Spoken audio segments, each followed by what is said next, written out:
மாப்பிள்ள, என் பொண்ணை நல்லா பார்த்துக்கோங்க மாப்பிள்ள. என்னால உங்களுக்கு எதுவுமே செய்ய முடியல. அதெல்லாம் ஒண்ணும் இல்ல மாமா. அப்பா ஏன்பா அப்படி சொல்றீங்க? மனசை வருத்திக்காதீங்க. ஏன்பா அப்படி பேசுறீங்க? நீங்க என்னப்பா செய்யணும்? அதெல்லாம் ஒண்ணும் வேணாம்ப்பா. இங்க பாருங்க, நான் இங்க ரொம்ப நல்லா இருக்கேன். இவங்க எல்லாருமே என்ன ரொம்ப நல்லா பாத்துக்கிறாங்க. அப்படி இல்லம்மா, இங்க எல்லாரும் உன்னை நல்லா பாத்துக்கிட்டாலும் எங்களுக்குன்னு சில ஆசைகள் இருக்குல்ல. அப்பா வீட்டுல இருந்து உனக்கு ஏதாவது செஞ்சிருக்கணும்.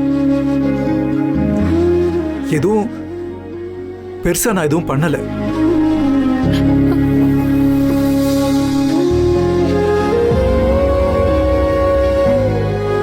கொஞ்ச நாளா உடம்பு சரியில்லாதனால நான் வேலைக்கும் போகல.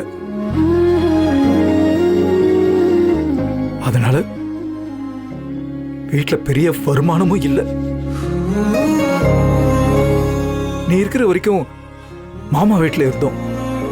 இப்ப தனியா இருக்கிறதுனால செலவும் கொஞ்சம் அதிகமாயிடுச்சு.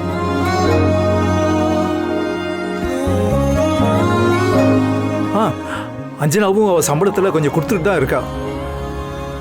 இப்ப அவதான் எங்களுக்கு சப்போர்ட் பண்ணிக்கிட்டு இருக்கா.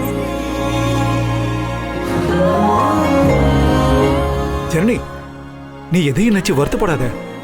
நாங்க நல்லா இருக்கோம், நல்லா இருக்கோம். இங்க பாரு, எங்களை நினைச்சு நீ கவலைப்படாத. இங்க பாரு, நீ குழந்தை விஷயத்துல ரொம்ப கவனமா இருக்கணும், சரியா? கொஞ்ச நாளைக்கு வேற எதுலயும் உன் கவனத்தை செலுத்தாத. நீ தெம்பா இருக்கணும், நல்லா இருக்கணும்டா, நல்லா இருக்கணும்.